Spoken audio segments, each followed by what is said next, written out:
Monetary policy is related with the flow of money in the economy. तो monetary policy का ताल्लुक जो है वो फ्लो ऑफ मनी के साथ है। ठीक है जी। तो मनी का फ्लो जो है वो कैसे होता है, तो एक बच्चों कंफर्म बात थे कि आज टेस्ट है आपका, आज नहीं सैटरडे को रखा था ना हमने कि फ्राइडे को रखा था। टेस्ट किस दिन रखा था आपका? सैटरडे को रखा था, फ्राइडे को रखा था। तो कल टेस्ट है आपका और तय हुआ था कि कल के टेस्ट में चैप्टर 9 और 10 आएंगे। तो जो आपका चैप्टर नहीं नहीं 9 और 10 गए थे हमने, 9 और 10, चूंकि 7 हो गया था आपका, 6 और 7 हो गया था। हाँ ठीक है। तो 8 9 10 तीनों हमने कहे थे कि अब अगला जो चैप्टर होगा वो 8 9 10 आपके तीनों इकट्ठे होंगे, तो वो कल इंशाल्लाह आपका टेस्ट ले लेंगे। और इससे नेक्स्ट जो टेस्ट होगा उसके अंदर फिर हम चैप्टर 11 और 12 दोनों को शामिल करेंगे। ठीक हो गया? अच्छा, तो नहीं नहीं बेटा 9 8 9 10 तीनों ही करने पड़ेंगे, वरना फिर ये होगा कि काम रह जाएगा। ठीक है, तो प्लीज आप, इसी का ताल्लुक है मुल्क के अंदर रुपए पैसे के फ्लो के साथ। यानी we are talking about how money should flow in the economy. Money को इकोनॉमी में कैसे फ्लो करना चाहिए, ये बेसिक इशू है। तो आप इसकी एक सिंपल सी डेफिनेशन याद कर सकते हैं, और वो क्या है? वो है that is you called management of money supply and interest rate to achieve economic growth। Economic growth को अचीव करने के लिए दो काम मैनेज करने, एक मनी सप्लाई और एक रेट ऑफ इंटरेस्ट। अगर ये दो काम कर लिए जाएं तो this is what we call the monetary policy. So मैं रिपीट करता हूं, monetary policy is the management of money supply and interest rate in the economy। Economy में दो चीजें मैनेज करनी है, एक मनी सप्लाई और एक रेट ऑफ इंटरेस्ट। अगर ये दो चीजें मैनेज करने का जो काम हो रहा है, इसी को हम मॉनेटरी पॉलिसी कहते हैं। अब देखिए मॉनेटरी पॉलिसी की इंपॉर्टेंस क्या है। हम इसे यूं कह सकते हैं कि सबसे पहली बात तो आप सब बच्चों से अगर मैं पूछूं तो मैं ये बात पूछना चाहूंगा आप बच्चों से कि मुझे आप ये बता दो कि जो जिस्म में ब्लड होता है ये जब सर्कुलेट करता है तो क्या लेके जाता है डिफरेंट सेल्स के पास? बहुत सारे बच्चे ये बुनियादी बात जानते हैं कि जो ब्लड फ्लो करता है जिस्म में वो हर सेल के पास ऑक्सीजन लेके जाता है। ठीक होगी ना बात? अच्छा, तो वो ऑक्सीजन और एनर्जी लेके जाता है। अब मजेदारी की बात यह है कि जो हमारी इकोनॉमी है उसका भी ब्लड है, उसके अंदर भी ब्लड फ्लो करता है, और वो है मनी। पैसा जहां जहां जाता है, रुपया जहां जहां जाता है, वहां पे गुड्स और सर्विसेज की सप्लाई करता है। यानी जहां जहां पैसा जाएगा वहां गुड्स एंड सर्विसेज की तरसील होगी। इसका मतलब यह है कि अगर किसी ऑर्गन तक ब्लड ना पहुंचा तो वो ऑर्गन क्या हो जाएगा? किसी ऑर्गन तक ब्लड ना पहुंचा तो क्या होगा? वो शाबाश, डेड हो जाएगा। इसी तरह अगर पैसा किसी भी एक मुआशरे के ग्रुप के पास या किसी खास क्लास के पास न पहुंचा तो नतीजा क्या होगा? शाबाश, वो ग्रुप बर्बाद हो जाएगा, तबाह हो जाएगा। ये इतनी आसान बात नहीं। लिहाजा याद रखना चाहिए जिस तरह जिस्म में खून की सप्लाई अहम है, इसी तरह इकोनॉमी में, मुआशरे में पैसे की सप्लाई और इसका फ्लो बड़ा जरूरी है। इस मामले में कुरान ने बड़ी सख्त ताकीद की है और बिल्कुल मुआशी जुबान में की है, यानी इकोनॉमिक्स की जुबान में लिखा है। और उसका तर्जमा कुछ यूं मैंने पढ़ा है कि ऐसा ना हो कि पैसा उमरा के दरमियान ही गर्दिश करता रहे। यानी देखिए इस कदर खूबसूरत लफ्ज इस्तेमाल किए हैं आज से 1500 साल पहले, और फ्लो ऑफ मनी के बारे में बिल्कुल क्लियर कट लिखा है कुरान में कि money should not be flow only between the rich, यानी पैसा सिर्फ अमीरों के दरमियान फ्लो ना करे। अगर अमीरों के दरमियान फ्लो करता रहा तो फिर सिर्फ अमीर जो है उनको ताकत जाएगी, उनको गुड्स एंड सर्विसेज जाएंगी। इसको हर शख्स तक पहुंचना चाहिए, ऐसा निजाम लाना चाहिए। तो लिहाजा आज पता चला कि मनी फ्लो जो है that's just like the flow of the blood and it is discussed in Quran is as it is, जैसे कि हम कह सकते हैं। और अगर आप कहेंगे ना मेरा केन्स से लगाओ क्यों, केन्स से मेरे लगाओ की भी वजह ये कि केन्स ने क्लियर कट कहा है कि दुनिया में मुआशी तरक्की और गुर्बत के इजाफे की वजह जो है वो सूद है। अगर इंटरेस्ट खत्म कर दिया जाए तो दुनिया में तरक्की के अलावा कोई रास्ता नहीं बचेगा। और बच्चों आप वेस्ट में जाके देखिए, यूरोप में जाके देखिए, कनाडा में जाके देखिए, अमेरिका में जाके देखिए, आप यकीन करें इंटरेस्ट खत्म कर दिया हम लोगों ने। अमेरिका में रेट ऑफ इंटरेस्ट 2% है और आम अकाउंट में आप पैसे जितने मर्जी रखें कभी इजाफा नहीं होगा आपका। उसकी वजह यह कि वहां इंटरेस्ट रेट ही खत्म कर दिया उन्होंने। ये 1 या 2% है, ये भी उन्होंने शायद अपनी कसम बचाने के लिए रखा हो। 0.75% था जी, बिल्कुल। तो आप अंदाजा करें कि उन्होंने इस पे अमल किया है हदीस पे कि अगर सूद खत्म हो जाएगा तो मुआशी तरक्की होगी। देख लीजिए कर रहे हैं वो लोग, इंटरेस्ट खत्म कर दिया उन्होंने। अच्छा, तो बात यह है कि प्रैक्टिकली देखा जाए तो they have finished the interest. Anyway, come back to the point.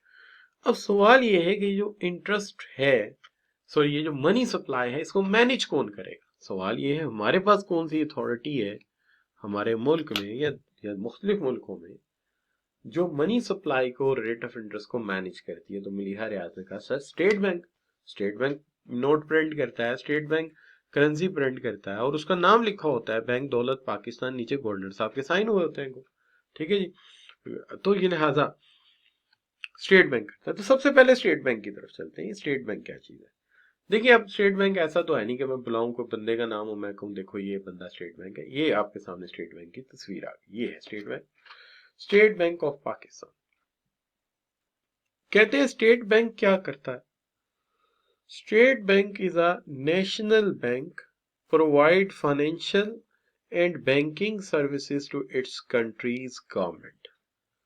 पहला काम तो ये करता है, नेशनल बैंक है और सेंट्रल बैंक है और प्रोवाइड करता है अपनी गवर्नमेंट को बैंकिंग सर्विसेज। यानी इसका मतलब ये हो गया कि अगर हमने किसी मुल्क के पैसे लेने या देने हैं तो प्राइम मिनिस्टर ले या दे नहीं सकता, मिनिस्टर ले या दे नहीं सकता। कौन लेगा देगा? शाबाश।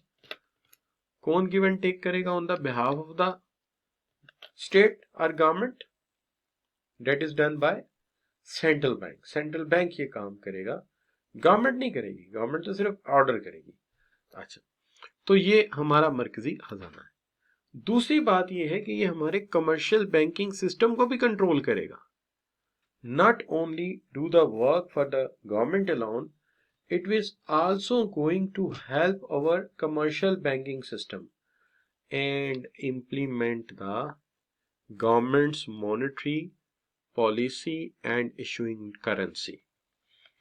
और मॉनेटरी पॉलिसी यानी कि मॉनेटरी पॉलिसी को मैनेज करेगा। मॉनेटरी पॉलिसी को मैनेज करने का मतलब अभी पढ़ के आए हैं, managing money supply and rate of interest in the country. तो लिहाजा हम सिंपली ये कहते हैं कि central bank is the bank of government, bank of government and manage money supply, interest rate and, यहां पे कॉमा लगा देते हैं, central bank is the bank of government, manage money supply, interest rate and banking system. सारी बातें पूरी हो गई। सेंट्रल बैंक एक ऐसा बैंक है, central bank is the bank of government, manage money supply, interest rate and banking system. वैसे तो आप यहाँ पे भी अगर फुल स्टॉप लगा देते तो भी बात पूरी हो गई। जब वो मनी सप्लाई मैनेज कर रहा है तो ज़ाहिर है बैंकिंग सिस्टम भी उसके अंडर आ गया। तो ये है हमारा सेंट्रल बैंक। आप इतना लिख देंगे कि central bank is a bank managing provide banking services to government and manage monetary system, तो भी ठीक है। तो इतने में भी काम बन जाएगा। तो 12 this a very good definition, relatively good definition. तो आपको जो अच्छी लगे आप वो कर लीजिएगा। तो अब मॉनेटरी पॉलिसी क्या है? Management of money supply and interest rate in the country to manage to achieve economic growth, and central bank is a bank of the government, manage money supply, interest rate and banking system. Functions of central bank, central bank के functions क्या है, central bank काम क्या करता है? देखिए, अब आज तक जितने भी लोगों से आप मिले तो पहले आपकी उनसे मुलाकात होती है, हम कहते हैं जी ये कौन बंदा है, आप कहते हैं जी ये मोहम्मद तनवीर है। दूसरा सवाल हमेशा क्या करती है, जो भी सीनियर आंटी होती है, अच्छा ये काम क्या करता है ना जी, ऐसे होता है ना। इसी तरह आज मैंने आपको सेंट्रल बैंक से मिलाया है, तो सेंट्रल बैंक से भी मिलने के बाद आंटी का फौरन ये सवाल आएगा कि functions of the central bank क्या है, सेंट्रल बैंक काम क्या करता है। जैसे कि वो तनवीर के बारे में पूछते हैं कि तनवीर काम क्या करता है, ऐसी सेंट्रल बैंक से भी मिलने के बाद फौरन सवाल पूछा जाता है कि सेंट्रल बैंक क्या काम करता है। तो काम का मतलब फंक्शन है, ठीक है। तो हम देखते हैं क्या फंक्शन परफॉर्म करता है। तो सबसे पहला फंक्शन जो परफॉर्म करता है ये बैंकर टू द गवर्नमेंट है। ये बात अभी हुई है, बैंकर टू द गवर्नमेंट है, गवर्नमेंट का ये बैंकर है, ठीक है जी। तो ये जनाब गवर्नमेंट का बैंकर है। अच्छा, तो ये गवर्नमेंट को बैंकिंग की सहूलियात फराहम करता है, गवर्नमेंट की तरफ से कर्जा लेता है, फंड्स जारी करता है। जो भी गवर्नमेंट कर रही है वो गवर्नमेंट खुद नहीं कर सकती, उसके बिहाफ पे ये करेगा। लुकिंग फंड्स, प्रोजेक्ट्स को फंड फराहम करता है, ये सारी इसकी जिम्मेदारी।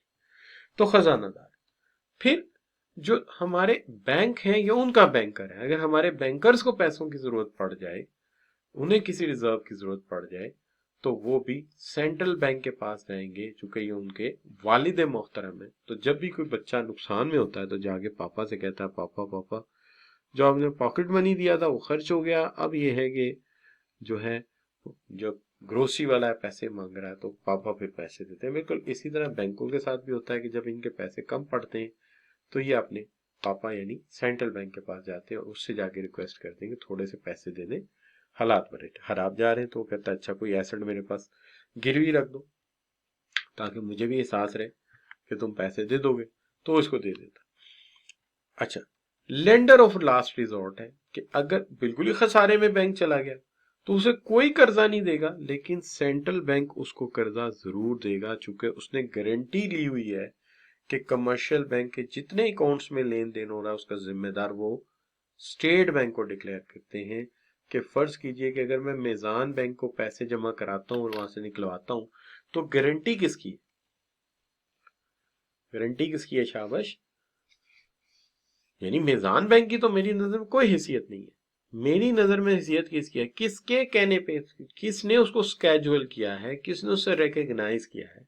तो स्केड्यूल तो सेंट्रल बैंक ने किया, तो मैं तो स्टेट बैंक की वजह से उनसे बात करता हूँ, वरना तो मैं मेजान वालों को मुंह भी ना लगाऊं।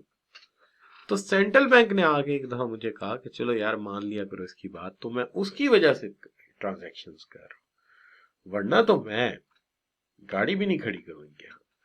अच्छा बच्चों, तो सेंट्रल बैंक की वजह से आप इनके यहाँ जाते हैं और अगर लेन देन में कोई मसला हुआ तो मैं आप स्टेट बैंक से कहेंगे कि देखो जी मेरे पैसे लिए वापस नहीं कर रहे।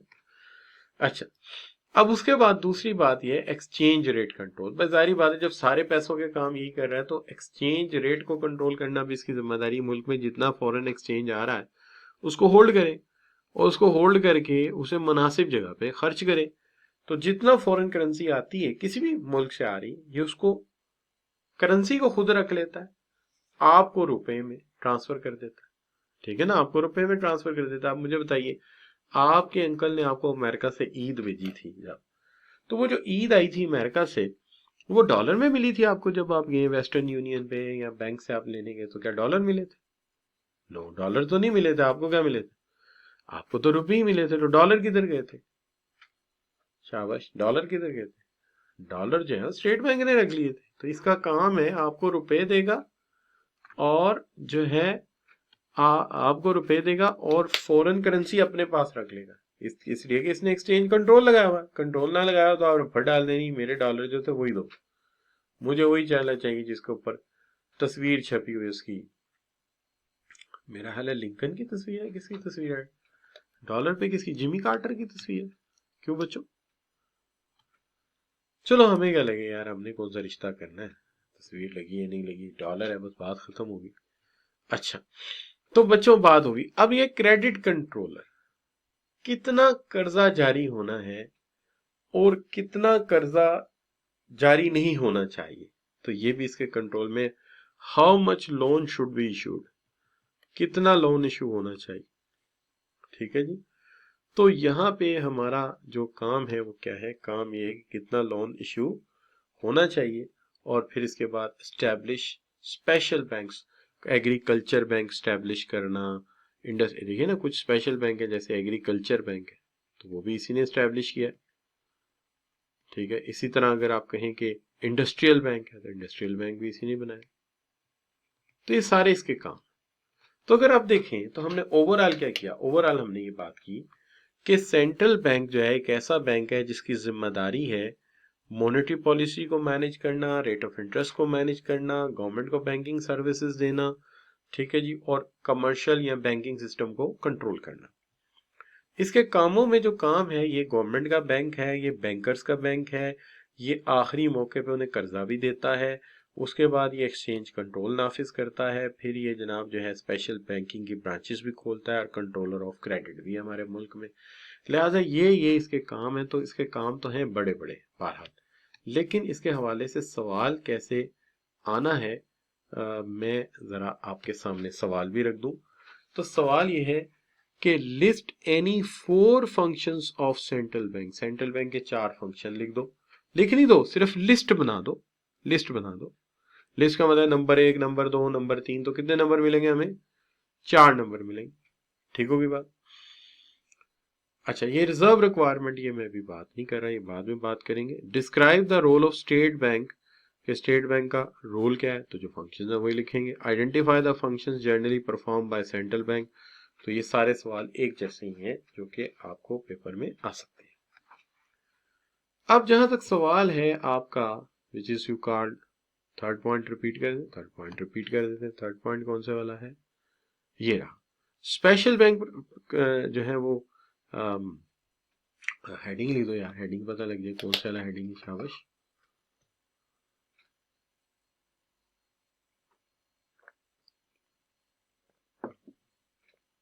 और रिवर्स कर देते, ये लो। ये सवाल तो आपको क्लियर है ना, मैंने जो करा दिए आपको ये वाले, this questions are clear.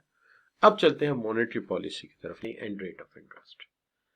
Book में एक और डेफिनेशन भी है कि मॉनेटरी सब पॉलिसी क्या हो गया, monetary policy means using variety of tools to influence the use of money and credit within an economy to meet certain objectives। आप वो वाली डेफिनेशन भी लिख सकते हैं कि monetary policy is management of money supply and interest rate to achieve objectives. वो भी ठीक है और ये भी ठीक है, दोनों डिस्क्रिप्शंस ठीक है, both are the descriptions are okay. अब मसला ये है कि हम क्या कर सकते हैं और किन हालात में कैसे डील कर सकते हैं। देखिए, हमारा एक काम तो ये हो सकता है कि हमारी इकोनॉमी जो है वो फुल एम्प्लॉयमेंट लेवल से आगे निकल जाए, तो हमें कौन सी पॉलिसी बनानी पड़ेगी, शाबाश, फुल एम्प्लॉयमेंट से आगे निकल जाए। तो इसका मतलब है कि हमारी इकोनॉमी जो है वो इन्फ्लेशनरी गैप में है, तो हमें क्या करना पड़ेगा, कॉन्ट्रैक्शनरी पॉलिसी बनानी पड़ेगी। और अगर हमारी इकोनॉमी जो है वो फुल एम्प्लॉयमेंट से पीछे रह गई है, तो फिर क्या करेंगे, फिर हमें एक्सपेंशनरी पॉलिसी बनानी पड़ेगी। बिल्कुल ठीक हो गई, एक कॉन्ट्रैक्शनरी और एक एक्सपेंशनरी। अब ये कैसे बनेगी, ये एक सवाल है, इसको हमने हल करना है। तो अब सबसे पहले तो मैं आपसे सवाल करूंगा, फिर आपने मुझे जवाब देना है। पहले आप गौर से सवाल सुनिए। देखिए यहां पे मैं पढ़ा रहा हूं alteration in the reserve requirement. Alteration in the reserve requirement, अभी मैं इस पे बात नहीं कर रहा। सबसे पहले तो मैं आपसे ये पूछता हूं कि फर्ज कीजिए कि आप एक बैंक के जोनल चीफ मैनेजर हैं। मेरा आपसे सवाल यह है कि जितने पैसे बैंकों में आते हैं हम सबको आगे कर्जे में दे देने चाहिए, सारे के सारे। जितने पैसे बैंक को आते हैं क्या सारे के सारे कर्जे में दे देने चाहिए? तो आप कहते हैं नहीं देने चाहिए। कुछ पैसे जो हैं अगर अगर दे दिए गए और कोई पैसे लेने आ गया तो फिर क्या होगा? असल मसला तो ये इन्फ्लेशन तो बाद की बात है। पहली बात तो ये है कि अगर हमने जो भी पैसे आज लिए सारे कर्जे में दे दिए तो कल कोई लेने आ गया तो फिर क्या होगा? बिल्कुल सही है, लड़ाई होगी। बाद बच्चे कह रहे हैं कि वो शीशे तोड़ देंगे, बाद कह रहे हैं कि सर फोड़ देंगे, बाद कह रहे हैं कि जनाब वो तो हमारी कुर्सियां उठा के ले जाएंगे। अच्छा, तकरीबन बातें ठीक है। लिहाजा इससे एक बात साबित हुई कि हमें जितने भी पैसे बैंक में आते हैं उनमें से कुछ पैसों का लोन देना चाहिए और कुछ पैसे अपने पास रखने चाहिए। ठीक है जी, कुछ पैसों का लोन देना चाहिए और कुछ